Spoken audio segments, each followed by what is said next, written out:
Hello dear students, total English के नए video में आप सबका स्वागत है। हम लोग मनी एंड क्रेडिट चैप्टर को शुरू कर चुके थे, जिसमें कि मैंने बताया था money as a medium of exchange, modern forms of money. आज हम लोग करेंसी भी देख लिया था हमने। आज हम लोग देखेंगे कि डिपॉजिट विद बैंक्स।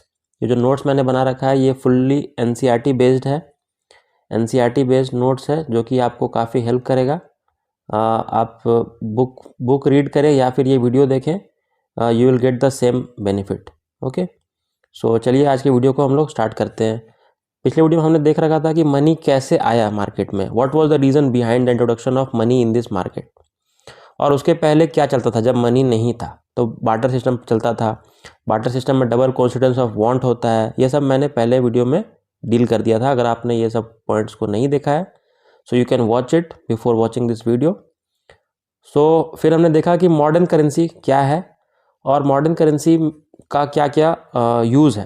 तो आज हम लोग देखेंगे कि पैसा जो हम लोग, जो करेंसी हमारी है, जो पैसा है, वो हम लोग बैंक्स में क्यों डालते हैं।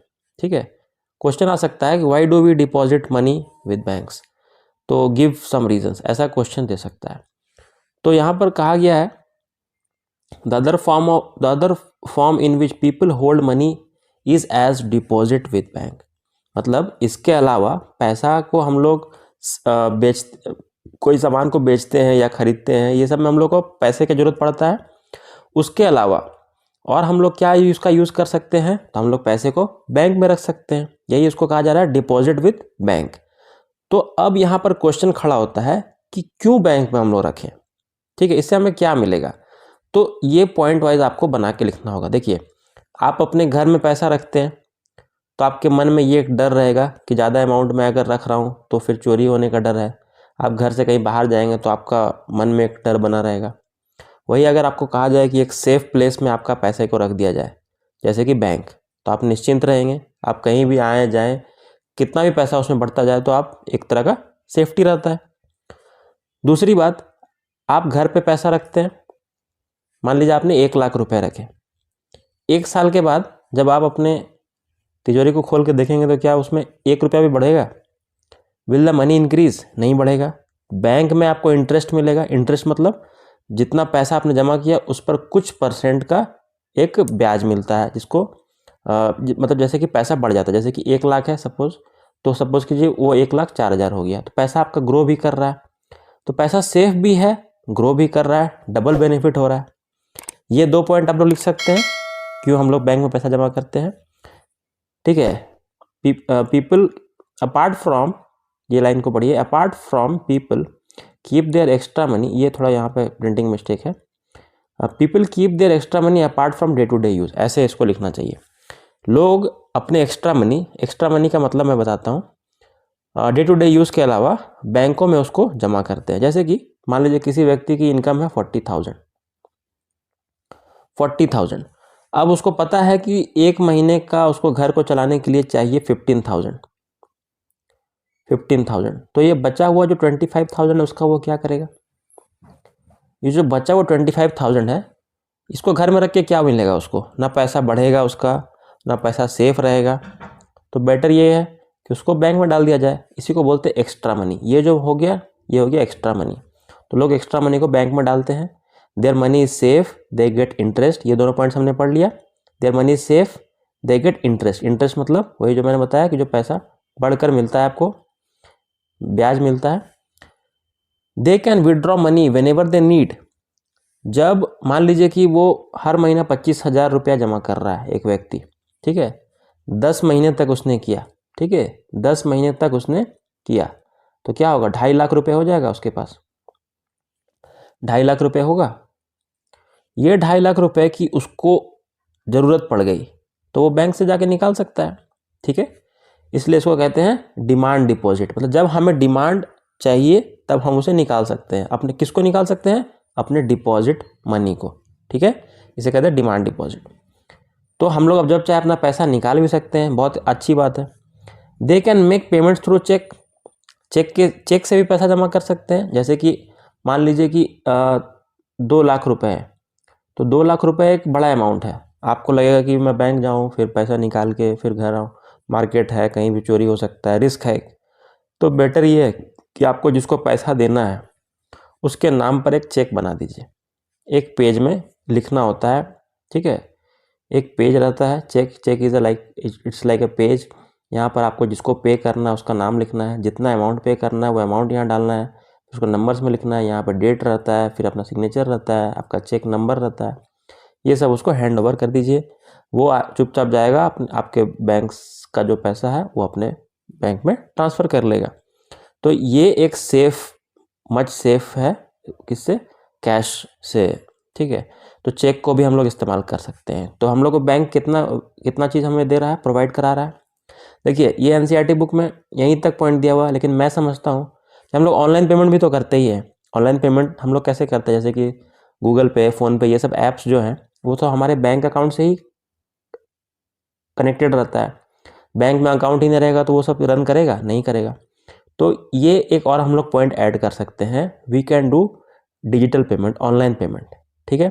ये भी काफ़ी अच्छा, बिल्कुल सही पॉइंट इसमें बन सकता है। पूछ दिया जाएगा define cheque, what is a cheque? Cheque क्या है? चेक इज़ अ पेपर, एक कागज़ होता है, इंस्ट्रक्टिंग द बैंक, जो कि बैंक को बताता है, बैंक को क्या बताता है? टू पे, कि तुम पैसा पे करो, और स्पेसिफिक अमाउंट, एक अमाउंट, जैसे कि 10,000 रुपये, ठीक है, जैसे कि 10,000 रुपये। इसको एकदम तोड़ के समझेंगे। चेक क्या है? एक पेपर है जिसमें ये लिखा होता है कि बैंक को कि एक स्पेसिफिक अमाउंट, माना कि 10,000, किसी को पे करना। किसको पे करना है? From the person account to the person in whose the name the cheque has been issued. उस व्यक्ति के अकाउंट, ए और बी, दो व्यक्ति हैं, ए के अकाउंट से बी के अकाउंट में चला जाए कितना? 10,000 रुपया। ये इंस्ट्रक्शन देता है जो पेपर, उसको बोलते हैं चेक। समझ में आ रहा है? ठीक है, इसको चेक कहते हैं। Cheque is a paper instructing the bank to pay a specific amount from a person's account to the person in whose the name the cheque has been issued. जिसके नाम पे चेक इशू किया गया है उसके account में पैसा जाए। किसके अकाउंट में जाए? जिसके नाम पे चेक इशू किया गया है, ठीक है। जैसे कि मैं ABC के नाम से चेक बनाता हूँ, तो ABC व्यक्ति के नाम पर 10,000 रुपये चले जाएंगे, ठीक है। किसके अकाउंट से जाएंगे? तो मेरे अकाउंट से जाएंगे। तो I am the person who is filling the cheque. मैं चेक को भर रहा हूँ तो मेरे अकाउंट से जाता है, ठीक है। ये होता है चेक। अब हम लोग देखेंगे two different credit situation. Credit के बारे में समझना है, और क्रेडिट को लेकर दो अलग अलग सिचुएशन हमारे सामने आ सकते हैं। क्या आ सकते हैं? तो सबसे पहले क्रेडिट होता क्या है? क्रेडिट को हम लोग सामान्य भाषा में लोन भी बोलते हैं। लोन हम लोग लेते हैं जब हमें पैसे की ज़रूरत पड़ती है। लोन क्या है? refers to an agreement in which the lender supplies the borrower with money, goods, service, return for the promise of future payment। एक एग्रीमेंट है, जैसे कि एक व्यक्ति है A, दूसरा व्यक्ति है B। A को चाहिए पैसे, A को क्वेश्चन मार्क, मतलब इसके पास पैसा नहीं है। B के पास काफ़ी पैसा है, तो B ने 10,000 रुपये रखे हुए, A को चाहिए 10,000 रुपये, तो वो क्या करेगा? इससे पैसा उधार लेगा। उधार बोलते हैं हिंदी में उसको, ठीक है। 10,000 रुपये उधार लेगा। क्यों उधार देगा भाई? बी क्यों उधार देगा? तो इसके लिए कुछ उसको इंटरेस्ट देना पड़ेगा, ठीक है भाई। 10,000 अभी दे दो, 3 महीने के लिए दे दो मुझे, 3 महीने के बाद मैं आपको इसके बदले 11,000 रुपये दे दूँगा। तो 1,000 रुपये का फ़ायदा बी को हो रहा है। तो बी को अपना फ़ायदा दिख रहा है, और ए को फ़ायदा ये दिख रहा है कि ए को पैसे की ज़रूरत है जो फुलफ़िल हो जा रही है। ये एक एग्रीमेंट ए और बी के बीच में हो जा रहा है, इसे ही क्रेडिट कहते हैं, इसे ही लोन कहते हैं, ठीक है। अगर इसको डिफाइन करना हो तो इस तरह कहिए, क्रेडिट और loan refers to an agreement, एक एग्रीमेंट होता है, इन विच, जिसमें कि the lender supplies the borrower with money, ठीक है। लेंडर मतलब जो पैसा दे रहा है, बोरोवर मतलब जो पैसा मांग रहा है, ठीक है। लेंडर क्या करता है? मनी को सप्लाई करता है बोरोवर के पास, ठीक है, इस एग्रीमेंट में। और बोरोवर क्या करता है? कुछ मतलब पैसा ही नहीं, पैसा या के जगह पे कुछ गुड्स एंड सर्विसेज भी हो सकता है। और बोरोवर क्या करता है? वो उसको प्रॉमिस करता है, return for the promise of future payment, कि फ्यूचर में कोई भी टाइम दे के 3 महीना, 10 महीना, 1 साल, 5 साल में मैं तुम्हें इंटरेस्ट के साथ सारे पैसे लौटा दूंगा। ठीक है, अब ये तो सिंपल सी बात हो गई कि चेक कि क्रेडिट होता क्या है। अब हम लोग पढ़ेंगे क्रेडिट के कुछ सिचुएशंस होते हैं। ठीक है, 2 डिफरेंट क्रेडिट सिचुएशन। क्रेडिट के सिचुएशन क्या क्या हो सकते हैं, तो इसके लिए हमारे पास 2 कहानियाँ हैं। 2 कहानियाँ क्या कहती है। केस वन में स्टोरी नंबर 1 है, सलीम है, वो क्या करता है, एक जूते का व्यापारी है। ठीक है, वो शू मैन्युफैक्चरर है, मैन्युफैक्चर करके उसको बेचता है। तो उसके पास एक बड़ा ऑर्डर आया जिसमें कि 3000 पेयर्स ऑफ शूज़ उसे बनाने हैं। 3000 पेयर्स ऑफ शूज़ उसको बनाने हैं, तो इसके लिए वो क्या करता है, और कब तक बनाना है, 1 मंथ के टाइम में। तो ये उसके लिए काफ़ी बड़ा टारगेट है। उसके पास अभी जितने एम्प्लॉय हैं इससे ये कर पाना मुश्किल है। तो वो क्या करता है, इसके लिए कुछ नए वर्कर्स को हायर कर लेता है। ठीक है, बुला लेता है, 10 आदमी और आ जाओ, हमें बड़ा काम मिला है। और क्या करता है सलीम, लोन भी ऑब्टेन करता है। ठीक है, लोन के तौर पे वो क्या करता है, कैश में लोन लेता है, और जो व्यक्ति उसको ऑर्डर दिया है 3000 शूज़ का, उसी को बोलता है एक काम कीजिए ना, आप मुझे 1000 जूते का जितना पैसा होगा ना, वो एडवांस पेमेंट के तौर पे दे दीजिए, और जब आपका पूरा का पूरा टारगेट कंप्लीट हो जाएगा मेरा 3000 जूते का, तब आप मुझे बाकी के सिर्फ 2000 पेयर का ही दीजिएगा, अभी ही 1000 का दे दीजिए। तो इससे क्या हुआ, एडवांस पेमेंट आने से क्या हुआ, सलीम के पास ये जो नया वर्कर को इसने रखा उसको देने के लिए पैसा आ गया। शूज़ बनाने में जो मटेरियल लगते हैं, लेदर वगैरह और भी जो मटेरियल लगते हैं, शूलेस, ये सब खरीदने का पैसा आ गया उसके पास। तो इसलिए उसने सही टाइम पर by the end of the month पूरे ऑर्डर को डिलीवरी ईमानदारी से कर दिया। सलीम अपने ऑर्डर को डिलीवर कर देता है, एक अच्छा प्रॉफिट भी कमाता है, उसको फ़ायदा होता है, और रीपे कर देता है पैसे को, जो पैसा उसने लिया था कर्ज चुका भी देता है, बात ख़त्म। तो केस 1 हमें ये बताता है कि जो क्रेडिट है, कंक्लूजन इसका क्या निकला कि जो कर्ज है, क्रेडिट है, plays a vital role and positive role in this situation. यहाँ पर एक बहुत ही अच्छा, एक पॉजिटिव रोल निभा रहा है। ठीक है, अब दूसरा पहलू देखते हैं इसका, केस नंबर 2। केस नंबर 2 में स्वप्ना एक लड़की है, वो एक फार्मर है, स्मॉल फार्मर, और वो ग्राउंड नट की खेती कर रही है अपने 3 एकड़ के लैंड में। उसका 3 एकड़ का लैंड है जहाँ पर वो ग्राउंड नट की खेती कर रही है। अब उसको खेती करने के लिए चाहिए पैसा उसके पास है नहीं, तो वो भी क्रेडिट लेती है, लोन लेती है। किससे लेती है, मनी लेंडर से। मनी लेंडर मतलब जो सूद पर पैसा देता है, इंटरेस्ट पर पैसा देते हैं लोग, उन्हें मनी लेंडर्स कहते हैं। लेकिन होता क्या है, अनफॉर्चुनेटली इस केस में स्वप्ना का जो फसल है, जो खेत है, वो बर्बाद हो जाता है, उसमें कीड़े लग जाते हैं, पेस्ट लग जाते हैं, और क्रॉप जो है उसका फेल हो जाता है। क्रॉप बर्बाद हो गया, कोई किसान का फसल बर्बाद हो जाएगा, तो वो जिससे उसने कर्ज लिया है उसको चुका पाएगा, नहीं चुका पाएगा। क्यों, क्योंकि उसका जो फसल बर्बाद हो गया है, उसको वो कैसे पैसा प्रॉफिट कमाएगा, जब वो प्रॉफिट ही नहीं कमाएगा तो जिससे उसने लोन लिया उसको कैसे चुकाएगा, ये उसके साथ दिक्कत हो जाएगी।